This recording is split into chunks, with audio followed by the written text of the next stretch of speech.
আসসালামু আলাইকুম রহমতুল্লাহ আলহামদুলিল্লাহ ওয়াহদা ওয়াসসালাতু ওয়াসসালামু আলা মান লা নাবিয়্যা বা'দা ওয়া আলা আলিহি ওয়া আসহাবিহি ওয়াসাল্লাম আম্মা বা'দ ফাউযু বিল্লাহি মিনাশ শাইতানির রাজীম বিসমিল্লাহির রহমানির রহিম। আলহামদুলিল্লাহ, আজকে আমাদের মাঝে শাইখ জাহাঙ্গীর আলম মাদানী উপস্থিত আছেন। আজকে আমরা একটা গুরুত্বপূর্ণ সমসাময়িক বিষয়ে শাইখের কাছ থেকে জানবো, কোরআন ও সহিহ হাদিসের ভিত্তিতে। আমি শাইখকে বিনীত অনুরোধ করব আজকে একটা সমসাময়িক বিষয়ে শাইখ আলাপ করবেন, আলোচনা করবেন। শাইখকে বিনীত অনুরোধ করছি। আসসালামু আলাইকুম রহমতুল্লাহি ওয়া বারাকাতুহু। আসসালামু আলাইকুম ওয়া রাহমাতুল্লাহি ওয়া বারাকাতুহু। নাহমাদু ওয়া নুসাল্লি আলা রাসূলিল কারীম, আম্মা বাদ।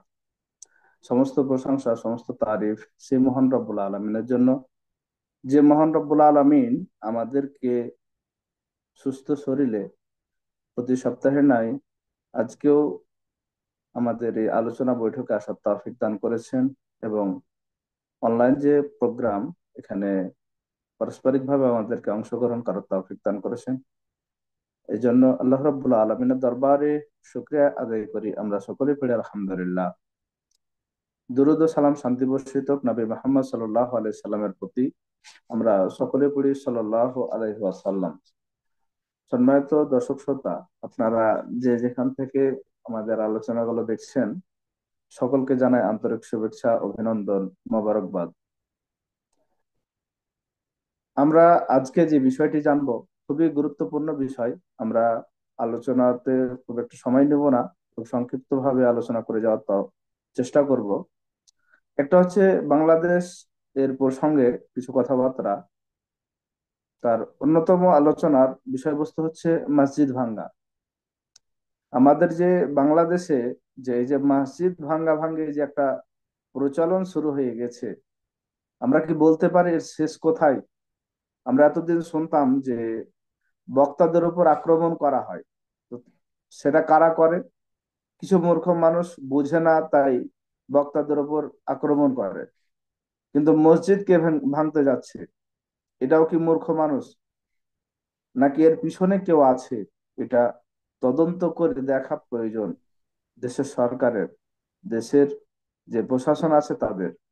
কারণ একটা সময় আলেমদের উপর যখন অত্যাচার হতো, তখন আমরা মনে করতাম যে এটা মানুষ সঠিক দিন না বুঝার কারণে এই কাজ করতেছে, যা আল্লাহ রসুল সাল্লাহ আলাই সাল্লামের জামানাতে হয়েছিল। কিন্তু আল্লাহ রসুল সাল্লাহ আলাই সাল্লামের জামানাতে কোনো কাফের কিন্তু কাবা ঘরকে ভাঙতে যায়নি। কিন্তু আজকে আমরা বাংলাদেশের পরিস্থিতিতে আমরা মসজিদ ভাঙতে যাচ্ছি, যেখানে মসজিদ বানানো বা তৈরি করার সওয়াব বা ফজিলত যদি আমরা বলতে যাই, তাহলে পরে বলে প্রকাশ করা যাবে না, বলে শেষ করাও যাবে না। সেখানে আমরা মসজিদকে ভাঙতে যাচ্ছি। আমরা কত নোংরা, বর্বর! আমাদের বাংলাদেশে একটা প্রচলন শুরু হয়েছে। সেই প্রচলনটা নিয়ে আমি প্রায় বছর গেল, 3 বছর 4 বছর থেকে আমি এই বিষয়টি নিয়ে আলোচনা করি। সে বিষয়টা হচ্ছে কি, এই যে পূজার সময় পূজাকে কেন্দ্র করে এই যে প্রসাদ খেতে যাওয়া, পূজার মণ্ডপে যাওয়া, ধর্ম যার যার উৎসব সবার, এই জিনিসটার আমি মানে খুব ঘোর বিরোধিতা করে আসতেছি। আমার বাংলাদেশে এই মুসলমান ভাইয়েরা মূর্তিকে জোগাতে যায়, মূর্তি পাহারা দিতে যায়, মন্দির পাহারা দিতে যায়, আর মসজিদ যায় ভাঙতে। এর চাইতে নোংরাতম কাজ, নিম্নমানের কাজ, ছোট মানের কাজ আছে বলে আমার মনে হয় না। কোন নোংরা মন মানসিকতা থাকলে পারে, কোন ছোট মন মানসিকতা থাকলে পারে কোন কাজ করতে যায়? আপনি মহাত দেখাতে গিয়ে আপনি উম, মন্দিরকে জোগালেন, মহাত্ম দেখালেন যে আমরা অন্য ধর্মের ওপর আঘাত আনি না। কিন্তু আপনি কোন মহাত্মের মানুষ? আজকে মসজিদে হামলা করতেছেন। আপনাকে আমি আপনার বিবেকের ওপর এই প্রশ্নটা ছেড়ে গেলাম, আপনি মুনাফিক না ভালো মানুষ? যদি আপনি মুনাফিক হন, আজকে না, ভালো মানুষ হন, তাহলে পরে আজকে তার বিরুদ্ধাচরণ করবেন। যারা মসজিদ ভেঙেছে তাদের বিরুদ্ধে এখন থেকে আন্দোলন গড়ে ওঠেন। যারা মসজিদ ভেঙেছে এরা মুনাফিক, এরা মুসলিম নয়, এরা হচ্ছে মুনাফিক। এবং এরা মুনাফিক আমলগত ভাবে নয়, বিশ্বাসগত মুনাফিক। একটা জিনিস খেয়াল করবেন, মসজিদ ভাঙার মতো কাজ কোনো ছোট মোটো কাজ নয়, কোনো ঠনকো কাজ নয়। মানুষ মসজিদে হাত দিতে গেলে পারে ইমান কেঁপে উঠে, আর আপনি ওই মসজিদকে ভেঙে গুড়িয়ে দিচ্ছেন। আপনি মুসলমান, আপনি মুসলিম? কে বলেছে আপনাকে আপনি মুসলিম? আপনি মুসলিমের পরিচয় দিয়ে যান তো, মুসলিমের পরিচয় দেন। মুসলিমের পরিচয় হচ্ছে মুসলিম সালাত আদায় করবে, মুসলিমের পরিচয় হচ্ছে মুসলিম মসজিদ নির্মাণ করবে। মুসলিম মসজিদ ভাঙতে আসেনি, মসজিদ মূর্তি, মুসলিম এসেছে মূর্তি ভাঙতে, মুসলিম এসেছে মন্দির ভাঙতে, মুসলিম এসেছে কবর ভাঙতে, মুসলিম এসেছে মাজার ভাঙতে, মুসলিম এসেছে মসজিদ তৈরি করতে, মসজিদ নির্মাণ করতে। কিন্তু আমরা উল্টা দিকে অন্য কাজ করতেছি। মসজিদ নির্মাণের মতন কাজ থেকে আমরা দূরে সরে যাচ্ছি, মসজিদ ভাঙ্গা নিয়ে ব্যস্ত। আর আমরা মন্দিরকে পাহারা দিচ্ছি। কত নোংরাতম, কত বর্বরতম আমাদের মন মানসিকতার নিচে নামলে পরে আমরা এইরকম কাজ করতে পারি। আমাদের এই একটা জিনিস দেখলেই পারে বোঝা যায় যে আমাদের ইমান কত দূরে আছে আর আমাদের ইমান কোন জায়গাতে এসেছে। রাসূল সাল্লাল্লাহু আলাইহি সাল্লাম একাধিক মুনাফিকের ব্যাপারে একাধিক হাদিসে বলে গিয়েছেন। আল্লাহ রাব্বুল আলামিন বলেন, এই মুনাফিকদের ব্যাপারে আল্লাহ রাব্বুল আলামিন একাধিক জায়গাতে আয়াত, একাধিক জায়গাতে নিদর্শন বর্ণনা করেছে। আল্লাহ রাব্বুল আলামিন বলেন, তারা নিজেকে মুমিন দাবি করে কিন্তু তারা প্রকৃতপক্ষে মুমিন নয়। তারা প্রকৃতপক্ষে মুমিন না। এরা কারা? এরা হচ্ছে মুনাফিক। আল্লাহ রাব্বুল আলামিন বলেন, অমিনান নাসি মান ইয়াকুলু আমান্না বিল্লাহি ওয়া বিল ইয়াউমিল আখির ওয়া মা হুম বিমুমিনিন। তাদের মধ্যে কতগুলো মানুষ রয়েছে যারা নিজেকে বলে যে আমরা আল্লাহকে বিশ্বাস করি, আখিরাতকে বিশ্বাস করি। আল্লাহ রাব্বুল আলামিন তাদের ব্যাপারেই বলছেন, ওয়া মা হুম বিমুমিনিন। তারা মুমিন নয়, তারা মুমিনদের অন্তর্ভুক্ত নয়। যারা মসজিদ ভাঙে এরা মুমিন। পাঞ্জাবি শরীরে থাকলেই মমিন হয়ে যায় না, দাড়ি ছাড়লেই মমিন হয়ে যায় না। টুপি পাঞ্জাবি এগুলো হচ্ছে লেবাস মাত্র, এগুলো হচ্ছে পোশাক মাত্র। এগুলোর আড়ালে আপনার মনুষ্যত্ববোধ কতটা নোংরা সেটা এই মসজিদ ভাঙ্গাতে প্রমাণ হয়ে যায়। এই মসজিদ ভাঙ্গাতে প্রমাণ হয়ে যায়। মসজিদ ভাঙ্গা এটা ইহুদিদের বৈশিষ্ট্য। মসজিদ পুরানো এটা হচ্ছে ইহুদিদের বৈশিষ্ট্য। ইহুদিরা বায়তুল আকসাতে আগুন লাগিয়েছিল। মসজিদ ভাঙ্গা এটা হিন্দুদের বৈশিষ্ট্য। যেটা আপনি যদি বাবরি মসজিদ দেখলে পারে বুঝতে পারবেন। ভারতে বাবরি মসজিদকে ভেঙে গুড়িয়ে দিয়েছে। আপনি কি ভাবছেন আপনি কোন বৈশিষ্ট্যের ভিত্তি পড়েন? আপনি মুসলমান, আপনাকে যদি কাফের প্রমাণ না করে যেতে পারে বক্তব্য দেব না। আপনি ভাবছেন কি? এই মিয়া, আলোচনা শুনে যান। যদি মুসলিম হন তাহলে পর আজকে তোবা করবেন, আর যদি কাফের হন মুনাফিক হন তাহলে তার কিছু করার নাই। আপনি মনে করতেছেন যে আমি মাযহাব মানি, আপনার মাযহাব আপনাকে জাহান্নামে নিয়ে যাবে। আপনার মাযহাব আপনাকে জান্নাতে নিয়ে যাবে না, আপনার মাযহাব আপনাকে জাহান্নামে নিয়ে যাবে। যদি কোন মুসলিম মাযহাবের দোহাই দিয়ে এই মসজিদকে ভেঙে থাকে তাহলে পারে তার জন্য জাহান্নাম একবারে সহজ হয়ে গেছে। যে হুজুর এটা কি কাফের ফতোয়া দিয়েছেন? কাফের ফতোয়া দিইনি, জাহান্নামের ফতোয়া দিয়েছে। আপনি জাহান্নাম আপনার জন্য খোলা আছে, জাহান্নামের রাস্তা আপনার জন্য সহজ হয়ে আছে। আপনি নিজেকে মুমিন দাবি করেন? কোথায় পেয়েছেন মুমিন নিজেকে? আপনি মুমিন না তো। আল্লাহ রাসূল সাল্লাল্লাহু আলাইহি সাল্লাম যে বছর জন্মগ্রহণ করেন ওই বছর বায়তুল্লাহ তথা কাবা ঘর, কাবা ঘরের উপর বাদশাহ আব্রাহাম তিনি আক্রমণ করেছিলেন। তো তার সৈন্যবাহিনী নিয়ে মক্কা থেকে একটু বাইরে এক জায়গাতে অবস্থান করছিলেন। তো এমত অবস্থায় আব্দুল মুত্তালিবকে তথা রাসূল সাল্লাল্লাহু আলাইহি সাল্লামের দাদাকে ডেকে পাঠালেন। তো এত বড় লস্কর বাহিনী এবং সেনাবাহিনীর দল নিয়ে এসেছে, যোদ্ধা বাহিনী, যে যাদের সামনে দাঁড়াবে এরকম কোনো বাহিনী নাই, কেউ যুদ্ধ করবে এরকম ক্ষমতাও নেই। আব্দুল মুত্তালিব কে যখন ডেকে পাঠালেন তখন তিনি আল্লাহ রাব্বুল আলামিনের ঘর বায়তুল্লাহ দরজা ধরে দোয়া করে গিয়েছিলেন। দোয়া করেছিলেন যে আল্লাহর ঘর আল্লাহ যেন রক্ষা করেন। মসজিদ আপনি ভেঙে ফেলে দিয়েছেন, কয়টা মসজিদ ভাঙবেন? আল্লাহর ঘর আল্লাহ রক্ষা করবে। তো এই বাদশাহ আব্রাহামের অবস্থা হয়েছিল কি জানেন? মারার জন্য কোনো লস্কর বাহিনী লাগেনি, কোনো সেনাবাহিনী লাগেনি, কোনো যোদ্ধা দল লাগেনি, কোনো হাতিয়ার লাগেনি, কোনো অস্ত্র লাগেনি। আবাবিল পাখি, যারা এই বিশেষ করে আপনার উমরাতে এসেছেন বা হজে এসেছেন, তারা দেখতে পাবেন যে আবাবিল পাখিটা কত ছোট মানের একটা পাখি। একবারে হালকা সাইজের খুব ছোট্ট একটা পাখি, ফুরুত ফুরুত করে উড়ে বেড়ায়। ওর শরীরে গোস্ত তো নাই, ও মনে হবে যে ওই পাখা দুটা ছাড়ার কিছু আছে বলে মনে হয় না। তো সে যদি পাথর ধারণ করে, কত ছোট পাথর ধারণ করতে পারবে বুঝতে পারছেন কি? একবারে ছোট ছোট ক্ষুদ্র ক্ষুদ্র পাথর। তো এই আবাবিল পাখি দ্বারা আল্লাহ রাব্বুল আলামিন তাদেরকে ধ্বংস করে দিয়েছিলেন। এই ছোট্ট ছোট্ট ক্ষুদ্র ক্ষুদ্র পাথর তাদের উপর নিক্ষেপ করেছিলেন এই আবাবিল পাখির মাধ্যমে আল্লাহ রাব্বুল আলামিন। এর ফলে এমন একটা অবস্থা দাঁড়িয়েছে যে তারা ছিন্ন ভিন্ন হয়ে শেষ হয়ে গেছে। এবং যারা সেখান থেকে পালিয়ে গেছে, পালিয়ে যাওয়ার চেষ্টা করেছে শেষ মুহূর্তে, তাদের যে যে অংশগুলোতে পড়েছে, সে অংশগুলো খসে খসে পড়ে গিয়েছিল। আপনি কি ভাবেন আপনার কি অবস্থা হবে? মসজিদ আল্লাহর ঘর, মসজিদ আপনার আমার ঘর নয়, আপনার বাপের ঘর না, আমার বাপের ঘর না, এলাকাবাসীর না, দেশবাসীর না। মসজিদ হচ্ছে আল্লাহর। ভেঙে ফেলে দিয়েছেন, রক্ষা আল্লাহ করবে, বিচারও আল্লাহ করবে। এই পৃথিবীর বুকে যদি বাংলাদেশের প্রশাসক এর বিচার না করে, আল্লাহ বিচার করবে ইনশাল্লাহ। আমরা দেখে যাব, দেখে মরতে পারি, এই আশাবাদ যেন আল্লাহর কাছে করি। কারণ আপনার বিচারও হতে হবে, এটাই বাস্তব। কারণ আপনি যে ঘরে হাত দিয়েছেন সেটা হচ্ছে আল্লাহর ঘর, অন্য কাউরে ঘর নয়। আপনি কি মনে করেন ছাড় পেয়ে নেবেন? আল্লাহ ছাড় দেয়, ছেড়ে দেয় না। আল্লাহ মানুষকে ছাড় দেয়, ছেড়ে দেয় না।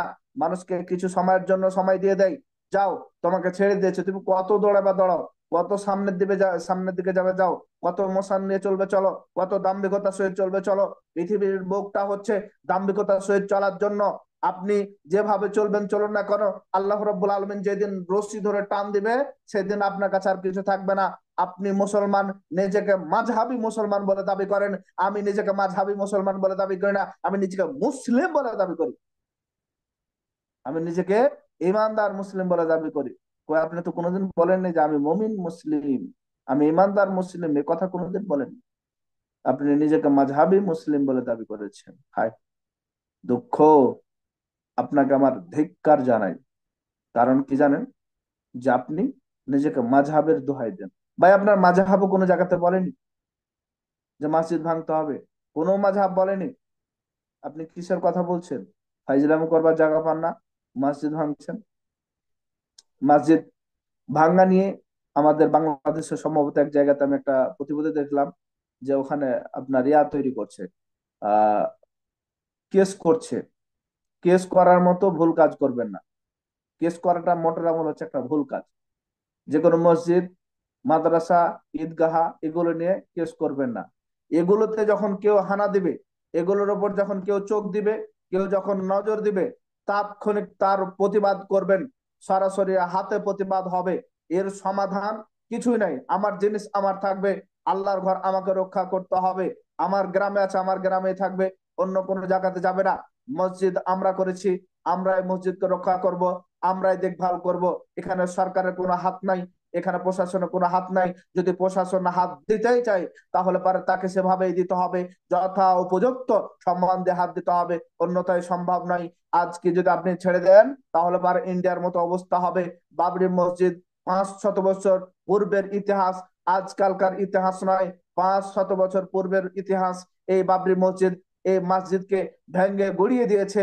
এই মসজিদকে আজ থেকে প্রায় 25-30 বছর পূর্বে 96 সালে এই বাবরি মসজিদের উপর আপত্তি উঠিয়েছিল। আপত্তি উঠার পর কি করেছিল, যে এখানে মন্দির ছিল এটা প্রমাণ করতে চেয়েছিল, কিন্তু সে সময় প্রমাণ হয়নি। কিন্তু কেস চালিয়ে যাচ্ছিল। এই কেস চালাতে চালাতে গিয়ে একটা সময় গিয়ে এই বাবরি মসজিদের এখানে, এই গেল কিছুদিন আগে, এই বাবরি মসজিদ সম্ভবত 14 সালে বাবরি মসজিদকে ভেঙে সম্ভবত রাম রহিম না কি জানি মন্দির বানিয়ে ফেলেছে। এই মসজিদকে ভেঙেছে তারা এত সময় পরে, কারণ কেস চালাতে চালাতে একটা সময় গিয়ে তারা রায় নিয়ে চলে আসবে। মসজিদ যারা ভাঙছে তাদেরকে সাথে সাথে বিচার আওতায় নিয়ে আসতে হবে। কোনো প্রশাসনের কথা নয়, প্রশাসন বিচার করবে, সামনাসামনি করবে, অন্যথায় বিচার আমরা করে নিই। কি হয়েছে? বিচার হাতে তুলে নেওয়ার মেলা জায়গা, হাতে তুলে নিতে হবে না এরকম অনেক জায়গা আছে। মসজিদ ভাঙবে আর চোখের সামনে দেখবো এই যে কিছুদিন আগে সারা বাংলাদেশ থেকে মাছ ফর গাজা হচ্ছিল, মাছ ফর গাজা, আপনি মাছ ফর গাজা করে বেড়াচ্ছেন, গাজার বিচার করছেন, বাংলাদেশের বিচার কে করবে? আপনার বাংলাদেশে মসজিদ থাকে না, আপনি ওই ইয়াতে গাজাতে যাচ্ছেন, আপনি ফিলিস্তিনে যাচ্ছেন, মসজিদ আকসাকে নিয়ে একদম থামাতে, মসজিদ আকসা ভেঙে ফেলে দিচ্ছে, মসজিদ আকসাকে গুড়িয়ে দিচ্ছে, এই জন্য আপনি যাচ্ছেন আহ যুদ্ধ করতে, জিহাদ করতে, আপনার দেশে মসজিদ ভেঙে ফেলে দিচ্ছে, আপনি কি চলছেন? এখনো কলা করছেন, আপনার মুখে কলা ঢুকে আছে? কি ভাবেন লজেন্স চুষছেন? কতদিন লজেন্স চুষবেন? কতদিন চকলেট চুষবেন? হ্যাঁ, ফালতামো করবার জায়গা পান না। এগুলো হচ্ছে লৌকিকতা। এই যে মাঠ ফর গাজা হয়েছে, এর ধিক্কার জানে যদি এই মসজিদকে নিয়ে পুরো কথা না বলে তারা, এই মসজিদে যদি প্রতিবাদ না করে, তারা বিচারের যদি না চায়, তাহলে ধিক্কার জানাই। মাঠ ফর গাজার কোনো প্রয়োজন নাই। আপনার মতো এই জুতাচোর মুসলিমকে দিয়ে কি হবে? কি ভেবেছেন আপনি? আপনার মতো জুতাচোর মুসলিম কি করবে? এই যে মসজিদে যে মসজিদটা ভেঙেছে, মসজিদটা ভাঙা পর্যন্ত যদি সীমাবদ্ধ থাকতো তাও হতো, এই মসজিদটা ভেঙে তারা সীমাবদ্ধ থাকেনি।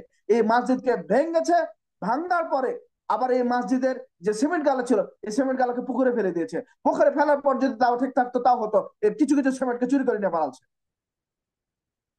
আপনি কি মনে করছেন আপনারা মুসলিম? হ্যাঁ, ধিক্কার জানা আপনাদের মতো মুসলিমদেরকে। আর এই মাছ ফর গাজা যারা আপনারা করেছেন, এই জুতাচোর মুসলিম, সিমেন্ট চোর মুসলিমদের যদি আপনারা বিচার না চান, সরকার যদি বিচার না করে, আপনি মনে রাখেন আল্লাহ আপনার বিচার করবেই করবে ইনশাল্লাহ। আপনারা মাছ ফর গাজা করেছেন, এটা লৌকিক দেখানো। কিসের আপনি মনে করছেন ঐক্যতা? কিসের ঐক্যতা দেখাচ্ছেন? ঐক্যতা অমুক অমুক সংগঠন থেকে এসেছে, অমুক অমুক সংগঠন থেকে এসেছে, তুমুক তুমুক সংগঠন থেকে, তমুক 14 জন 14 সংগঠন থেকে আসলে পরে এটা ইয়া হয় নাকি আপনার? ঐক্যতা হয় নাকি?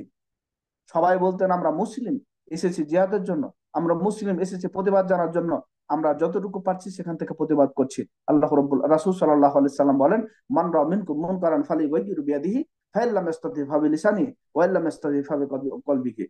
আমরা হাত দ্বারা প্রতিবাদ করার চেষ্টা করব, পারি না, মুক্ত আছে, মুখ দ্বারা সেটা প্রতিবাদ করার চেষ্টা করবো। আমি ভাবলাম, মানলাম যে আপনারা সেটা করেছেন, কিন্তু আপনি আজকে কথা বলছেন না, কারণ আপনার দেশে ভাই, এখানে আপনার কথা বলতে পারবেন, এখানে আপনার কথা বলার যুক্তি আছে, আপনি এখানে কথা বলুন।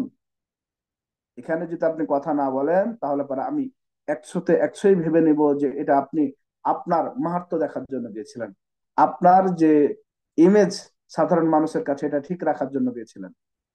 আপনি যাননি কোনো দিনের জন্য, আপনি যাননি কোনো ধর্মের জন্য।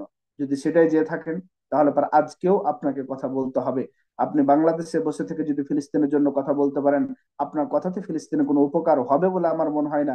তারপরেও যদি আপনি বলতে পারেন আপনার দায়িত্বের জায়গা থেকে, আপনি একজন দায়িত্ববান, সে জায়গা থেকে যদি আপনি বলতে পারেন, আজকেও বলতে পারবেন, আজকেও প্রতিবাদ করতে পারবেন। গ্রামগঞ্জ থেকে শহর পর্যন্ত প্রত্যেকটা জায়গাতে প্রতিবাদ উঠবে, কেন মসজিদ ভাঙলো, যারা ভেঙেছে তাদেরকে ধরতে হবে, বিচারের আওতায় নিয়ে আসতে হবে, বিচার হতে হবে। এরা বিচার কনফার্ম না হওয়ার আগ পর্যন্ত কোনো ছাড় নেই। কি ভাবছেন? এটাই হওয়া উচিত, কিন্তু আমরা কি সেটা করতে পেরেছি? সেটা কি হয়েছে?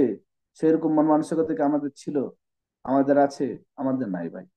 কারণ আমরা নিজের স্বার্থের উপর চলি, স্বার্থ যতক্ষণ পর্যন্ত আছে। কারণ এখন আমি বড় একজন সাহেব, আমি যদি ওই ফিলিস্তিনিকে নিয়ে কিছু, ফিলিস্তিনি ইস্যুতে কোনো কথা না বলি, তাহলে পারে তো আমার যে ইয়া আছে, মানে জনগণের কাছে যে একটা গ্রহণযোগ্যতা আছে, সেটা তো নষ্ট হবে, সেটা তো কমে যাবে। এই জন্য আমাকে ফিলিস্তিনি ইস্যুতে কথা বলা লাগবে।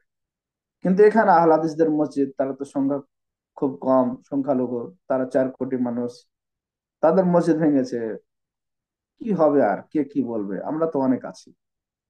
এইরকম যদি চিন্তা ভাবনা, এরকম মন মানসিকতা থাকে, তাহলে পরে দিনের প্রচার আপনাকে দিয়ে হবে না। আর এই দিন প্রচার জন্য আপনার কোনো প্রয়োজন নাই, আপনার মতো এই ফালতু মৌলবীর কোনো প্রয়োজন নাই। আমি ওই গত দিন কথাবার্তায় বলতে বলতে সম্ভবত বলেছিলাম যে আহ বাংলাদেশে প্রায় 50% হুজুর বক্তা হচ্ছে মূর্খ। তা আমাকে একজন SMS করেছে, SMS করার পর বলছে, এটা ঠিক না, আপনি কথায় কথায় মানুষকে মূর্খ বলবেন। তা মূর্খকে মূর্খ বলবো না তো শিক্ষিত বলবো না? হ্যাঁ, আমাদের যারা বক্তা আছে বাংলাদেশে 50% মূর্খ, এটাই বাস্তব। আর আমাদের শো, তারা তো মূর্খ, মানে মূর্খর গাড়ি, মানে খালি মূর্খ বললে পারে ভুল হয়ে যাবে, জাহেল। না হলে পারে আপনার দেশে মসজিদ ভাঙছে, আপনি এখন পর্যন্ত প্রতিবাদ করেন না।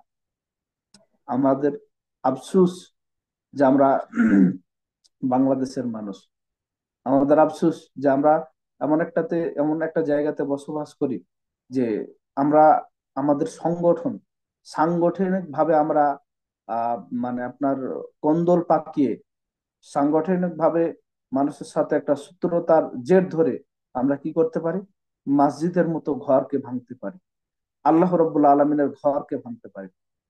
আপনি হিসাব করেছেন, আল্লাহ রব্বুল আলমিন এই মসজিদ বানানোর ব্যাপারে এত উৎসাহ প্রদান করেছেন, মসজিদ বানানোর ব্যাপারে ফজিলতের কথা বর্ণনা করেছেন রাসূল সাল্লাল্লাহু আলাইহি সাল্লাম।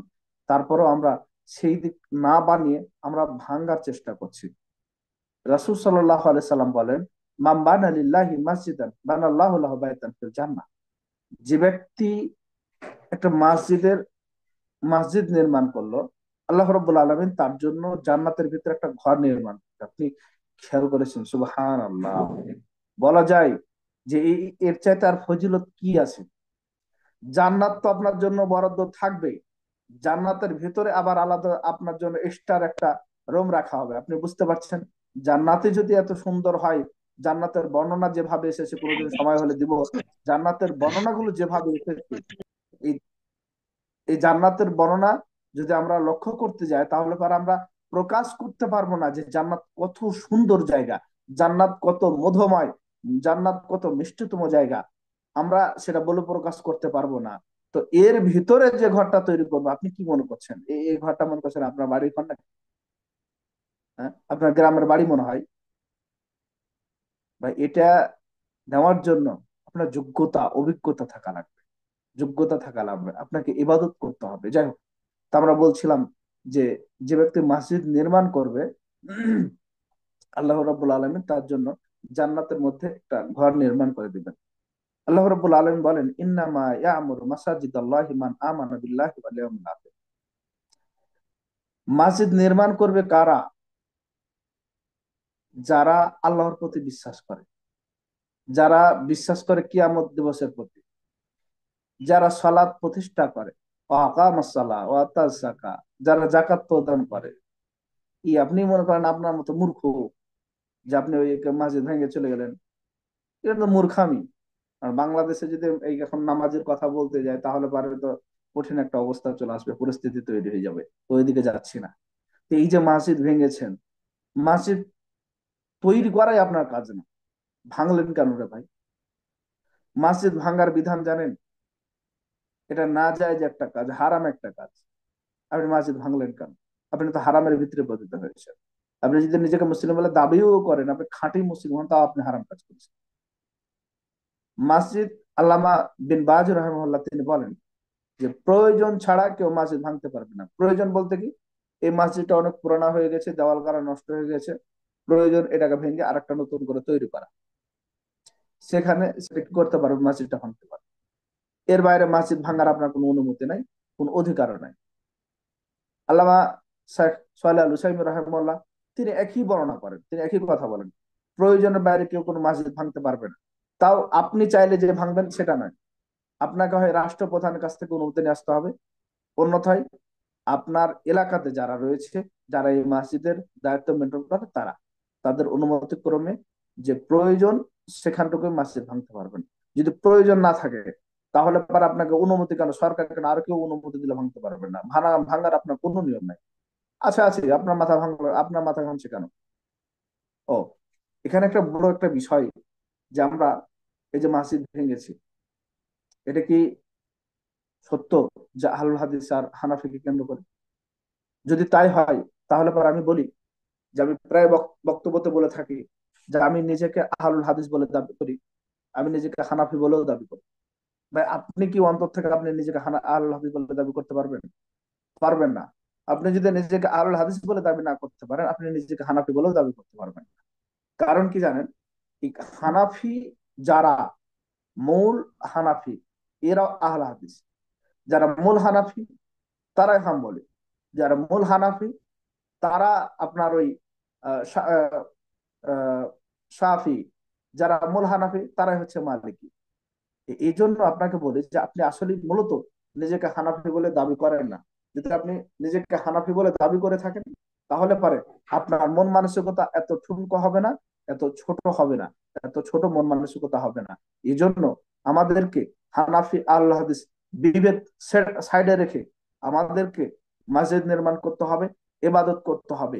এই জিনিসটাকে যদি আপনি না মেনে নিতে পারেন, তাহলে পারে আমি মন বলবো যে আপনার ভিতরে খারাপ, আপনার ভিতরে খারাপিতা রয়েছে, আপনার ভিতরে ইহুদি খ্রিস্টানদের বৈশিষ্ট্য রয়েছে, আপনার ভিতরে হিন্দুদের বৈশিষ্ট্য রয়েছে, আপনার ভিতরে হিন্দুদের কালচার রয়েছে, আপনার ভিতরে এই নরেন্দ্র মোদীর যে চামচাগালা রয়েছে তাদের মতো বৈশিষ্ট্য আপনার ভিতরে কাজ করে। নরেন্দ্র মোদী যখন থেকে এসেছে মুসলিমদের ওপর বিদ্বেষমূলক কাজ করে যাচ্ছে। নরেন্দ্র মোদী যখন থেকে এসেছে মসজিদ গুলোকে ভেঙে ছাড়খাড় করে দিচ্ছে। নরেন্দ্র মোদী যখন থেকে এসেছে এই যে আপনার অক্সের মাল যেটা রয়েছে ইন্ডিয়াতে, সে এই মালের উপর তিনি হাত খেলাচ্ছে। আজকে আমাদের বাংলাদেশে এই অবস্থা, এই পরিস্থিতি, এই সিচুয়েশন তৈরি হয়ে গেছে। যারা এই সিচুয়েশন তৈরি করতে যাচ্ছে, আমি তাদেরকে বলবো তাদের ভিতরে মুসলিমের কালচার কাজ করে না, তাদের ভিতরে হিন্দুত্ববাদী কালচার কাজ করতেছে, তাদের ভিতরে অমুসলিমদের কালচার কাজ করতেছে, তাদের ভিতরে ইহুদি খ্রিস্টানদের কালচার কাজ করতেছে। কোন মুসলিম কোন মসজিদ ভাঙতে পারে না। আপনার আমার দ্বৈরথ থাকতে পারে, আপনার আমার মধ্যে বিভেদ থাকতে পারে, হানাফি আহলে হাদিসের মধ্যে মাসালাই সমস্যা থাকতে পারে, কিন্তু মসজিদে কোনো সমস্যা আছে বলে আমার মনে হয় না। মসজিদে কোনো সমস্যা আছে বলে মনে হয় না। আপনাকে কে নিষেধ করেছে ভাই আপনি জোরে আমিন পড়তে হবে? আপনি আসতে পারেন না কেন? আপনি হাত তুলিয়েন না, আপনাকে কে নিষেধ করেছে? কিন্তু আপনি মসজিদ কেন ভাঙতে গেলেন ভাই? এই কাজ যে করেছেন আপনার ভিতরে হিন্দুত্ববাদী প্রকাশ পাচ্ছে। আপনাকে আমি বলবো, আমি দেশের সরকারকে বলবো, এই হিন্দুত্ববাদী এজেন্ট এর ভিতরে কাজ করছে, একে ধরুন, তারপরে পুরা তাকে বেদম পিটন লাগান। এদের শায়েস্তা হওয়া দরকার আছে। এই বাংলার জমিনে তাদের বিচার এবং দৃষ্টান্তমূলক বিচার হওয়া দরকার। এদেরকে ধরে নেছে 3rd ডিগ্রি দিলে পারে সব বের হয়ে যাবে। এদেরকে ধরে নেছে 3rd ডিগ্রি যদি দেওয়া যায় তাহলে পারে কার ইশারায় কাজ করেছে, কিভাবে কাজ করেছে, কেমন ভাবে কাজ করেছে, সব বের হয়ে যাবে।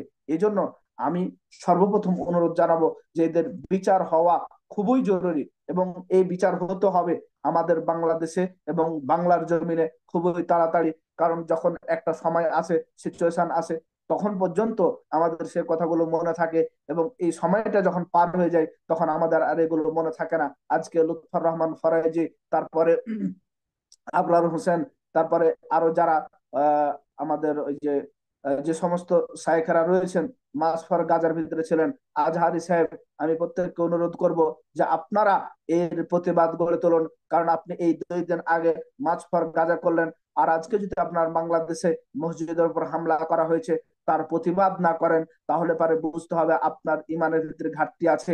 আপনাকে এটা প্রতিবাদ জানাতে হবে।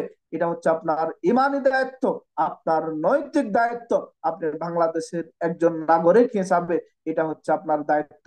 ভাই, বাংলাদেশে একজন মানুষ যদি আরেকজন মানুষের ক্ষতিও করে দেয়, তারপরেও সে তার উপর বদলা নেওয়ার যখন অধিকার রাখে না, তখন আপনি সেটাকে একবার ধারণা করেন যে মসজিদের মতন জায়গা, মসজিদের মতো জিনিসকে ভেঙে ফেলে দিচ্ছে, আপনি তার জন্য এই প্রশাসন কথা বলবে না? এটা কি হতে পারে?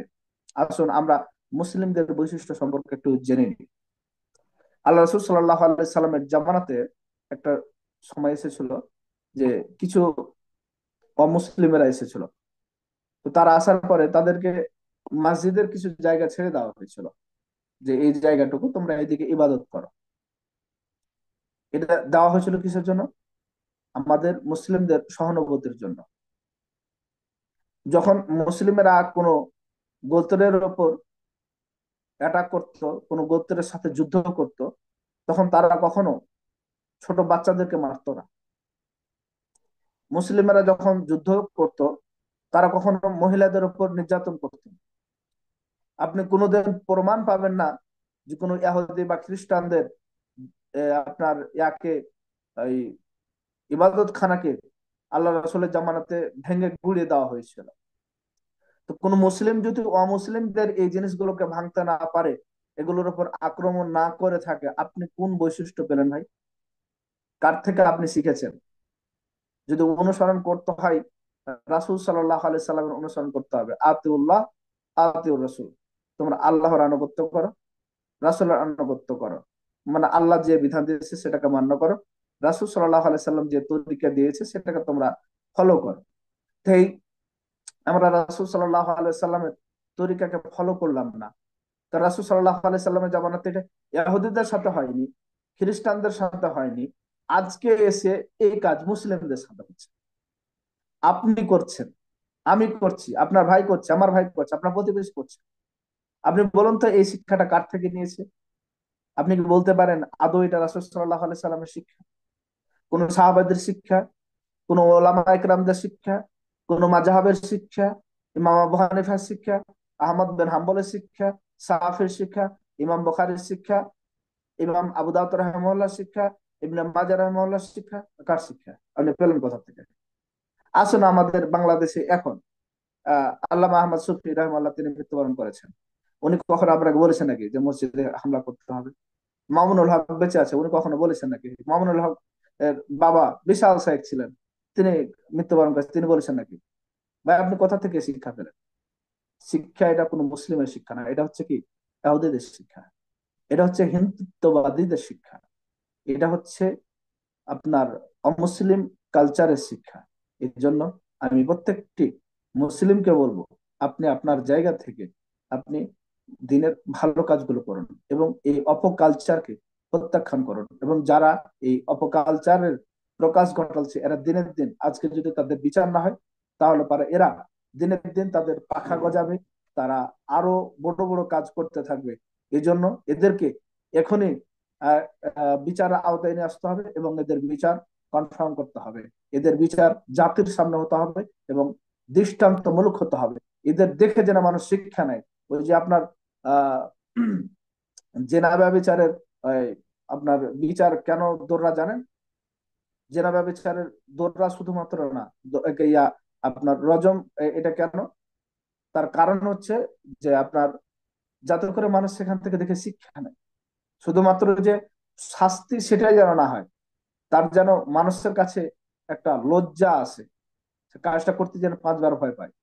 তো এই দৃষ্টান্তমূলক শিক্ষা মানে বিচার হওয়া চাই বাংলাদেশ সরকারের কাছে, বাংলাদেশ প্রশাসনের কাছে, যাতে করে তাদের দেখে পরবর্তী প্রজন্ম মসজিদের উপর হাত খেলানোর উপর ভয় পায়, মসজিদের দিকে তাকানোর আগে ভয় পায় যে আমরা কোথায় হাত দিতে যাচ্ছি, কোথায় আঘাত আনতে যাচ্ছি। আল্লাহ রাব্বুল আলামিন আমাদের প্রত্যেকটি মুসলিমকে নিজ নিজ জায়গা থেকে অন্যায়ের প্রতিবাদ করার তৌফিক দান করো এবং অন্যায়কে সাপোর্ট না করে আমরা ন্যায়ের পথে চলার তৌফিক দান করে এবং অন্যায়কে তুমুলে শেষ করে দেওয়ার তৌফিক দান করো। আমরা সকলেই পড়ি আল্লাহুম্মা আমিন। আসসালামু আলাইকুম ওয়া রাহমাতুল্লাহি ওয়া বারাকাতুহু। ওয়ালাইকুম আসসালাম রহমতুল্লাহি ওবরাকাতুহু। আমাদের প্রথম পর্ব শেষ করি আমরা, তারপর ইনশাল্লাহ আমরা সবাই আবার লগ ব্যাক এন্ড করি।